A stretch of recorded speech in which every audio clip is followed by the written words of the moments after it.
светлината е меко казано ужасна, но здравейте, приятели! Аз съм Мелани, а вие сте с канала ми The Bookish Fangirl. Познайте на къде отиваме? В този прекрасен, най-накрая слънчев и топъл, почти летен ден, събота, и сме се насочили към София. НДК, панира на книгата, а вие идвате с мен. До после!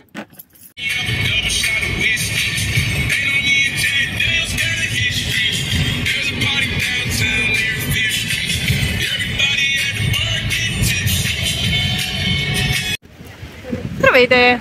Вече сме на панира на книгата. Освен обаче панира на книгата, има изобилство от други шатри. Фермерски пазар. Не знаех, че има фермерски пазар. И имахме някакъв проблем с паркирането, понеже поради незнайна за мен причина има изключително много полицаи. Като май заради изборите, обаче не съм сигурна. Ако някой от вас знае, ще ми е интересно да разбера. Така че започва обикалянето. След половин часови опити да стигнем до тук, понеже единия булевард беше затворен, трябваше да минаваме по друг път, объркахме пътя, трябваше да завиваме по друг път. Стигнахме до тук, паркинга е затворен, трябваше да търсим друг паркинг, какво се чудехме дали е платен или не. Резултатът е, че най-накрая стигнахме и има абитуренски балове, нещо, което не се бях посетила, независимо, че миналата година бях абитурентка. Има фермерски пазар и, както казах, изобилие от полицаи. Но все пак, нека отидем към книгите.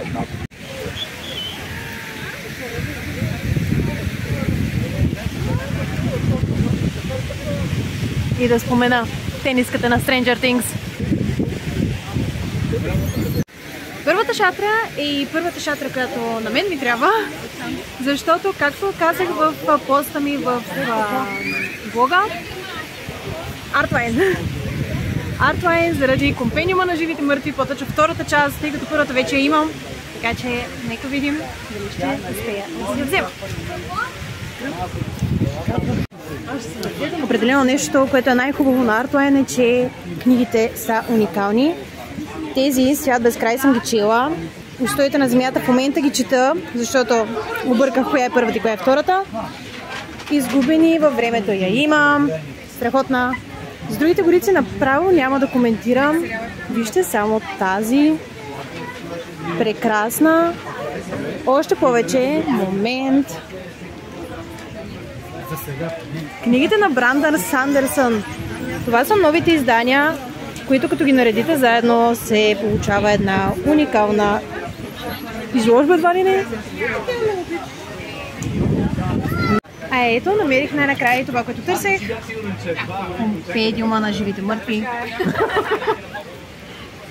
Огромна. Уникална корица. Да, мое. Сега сме на момент. На Милениум. Където ще си взема най-новата книга от втората поредица на Майк Олмър. И само да я взема и ще ви я покажа.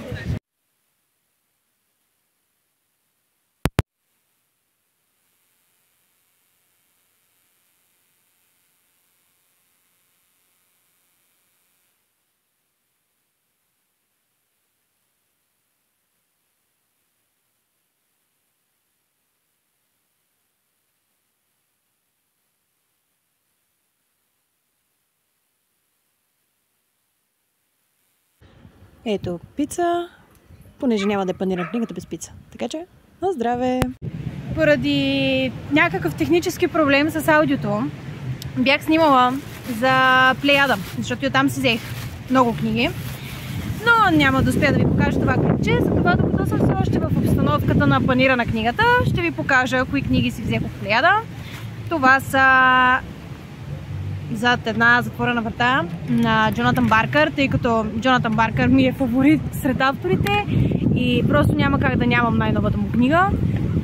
И трилогията на Гуенди на Стивън Кинг. Ето, една тухла с уникални картини вътре. Чакайте само да намеря някой, който да ви покажа. Не, може би най-добрият пример. О, момент. Ето. Красота. Също така си взех 3 книги, за които ми направиха намаление, тъй като съм редовен посетител в Плеяда. И всеки път, като има панир на книгата, аз съм при тях и най-вероятно купувам по 4-5 книги. Това са книги на автори, които не познавам, но изглеждат супер интересни, така че нямаше просто как да не ги взема. Едната е Там в царството на Бръмбара. Всичките са трилъри, между другото. Ела в съня ми.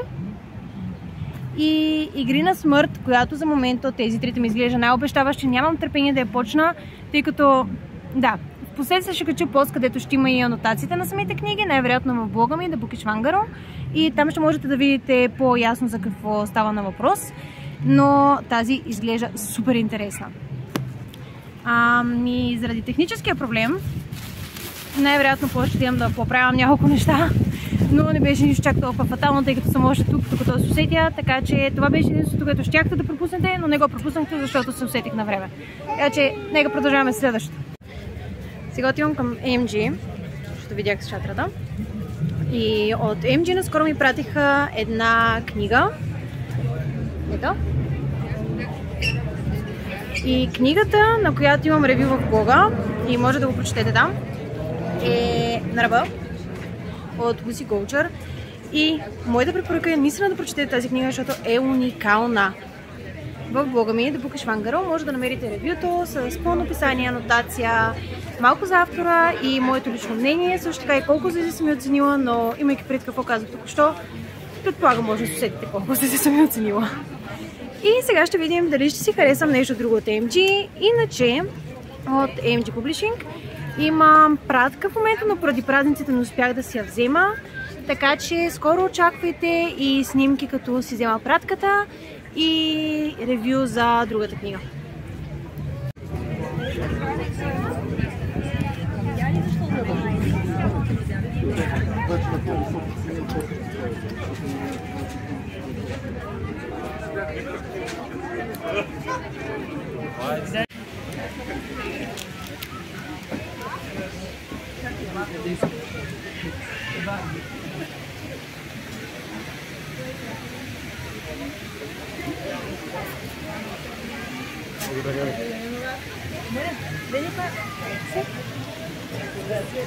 Снимай.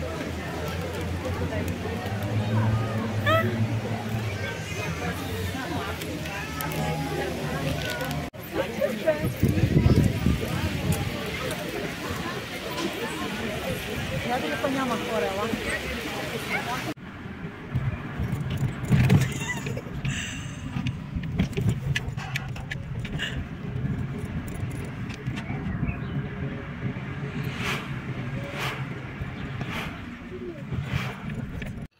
Така, прибрах се вкъщи и взехме си китайско, както може да видите от историята ми в Инстаграм.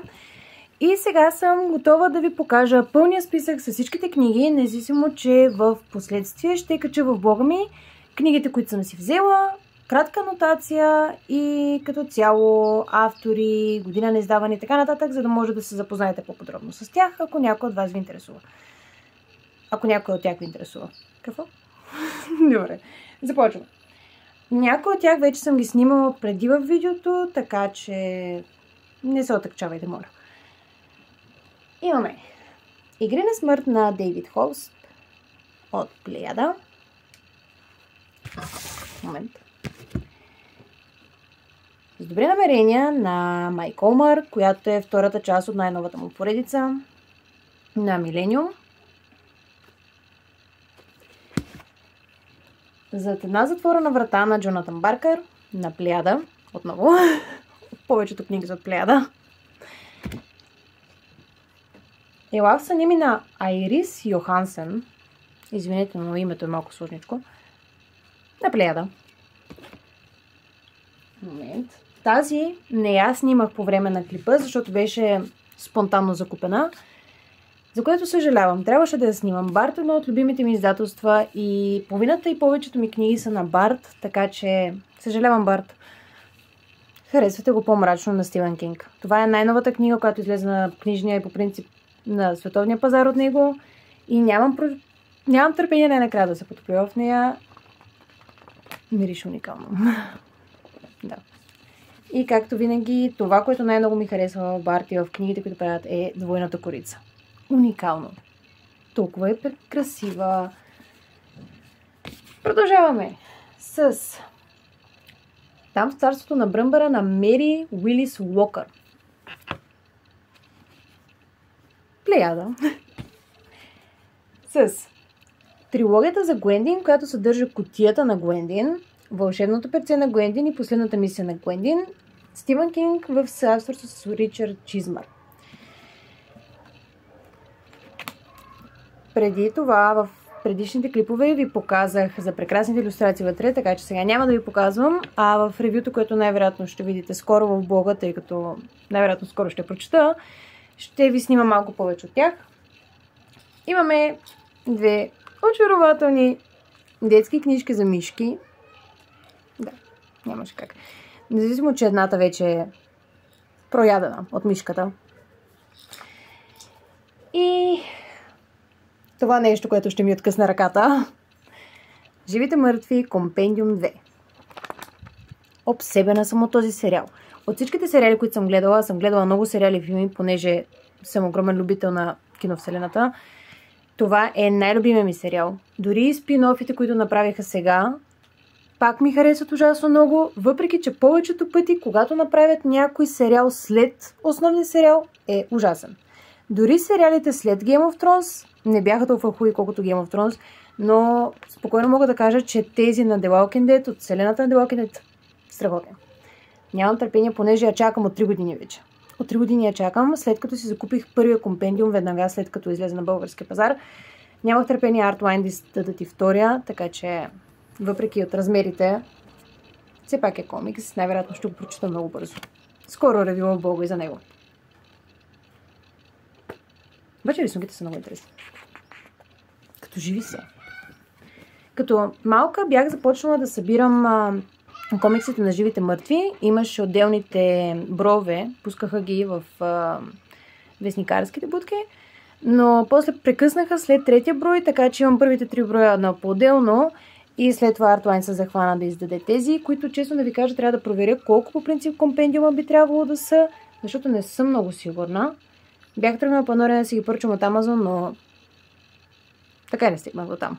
Просто ще ги изчакам да излезнат, а Artline обещаха, че до края на годината ще излезе и третия компендиум. Имаме някаква надежда. И най-накрая, ето тези двете сладурски неща.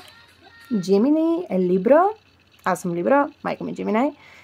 И тях се ги взехме от шатрата на Чарли Уайлд, където едно от предишните клипчета от последните е снимано при шатрата на Чарли Уайлд и е очарователна. Има толкова много сладурски дневници, тетрадки, книги, изненади, така че определено трябва да я посетите.